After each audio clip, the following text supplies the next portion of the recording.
नमस्कार. श्री ब्रह्मचैतन्य महाराज प्रवचने सार. ऑगस्ट महिना. आनंद समाधान. 8 ऑगस्ट. समाधान ही आंतरिक सुधारणेची खूण आहे.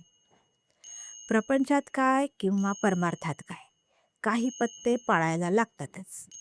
नेहमी राम करता ही भावना मनात जागृत ठेवली म्हणजे शोक, चिंता, भीती, आशा, तृष्णा नाहीशा होतात.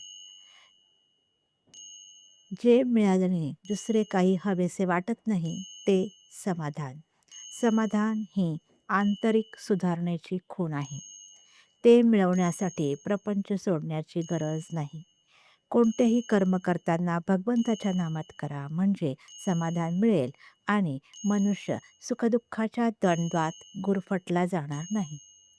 जो कोणी स्वतःचा उद्धार करून घेईल तो खरा ज्ञानी. काही न करणारा हा खरा अडाणी. वासनेचे परिणित स्वरूप म्हणजे बुद्धी होय. जी बुद्धी बंधनामध्ये काम करते ती खरी स्वतंत्र बुद्धी होय. बंधनाला न जुमानता मनाप्रमाणे वागणारी स्वैराचारी बुद्धी होय. वासना नष्ट होणे म्हणजे देहबुद्धी नष्ट होणे. नाम हे अतिशय सूक्ष्म अस्त्र आहे. ते घेतल्याने विषयाचे प्रेम नष्ट होईल. भगवंत अत्यंत दयाळू आहे.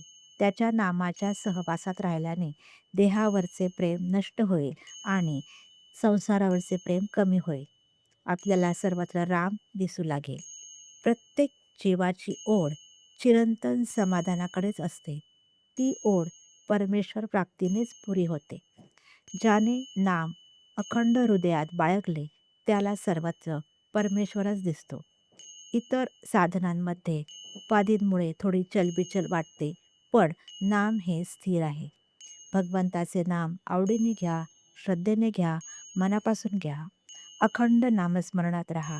भरपूर समाधान मिळेल.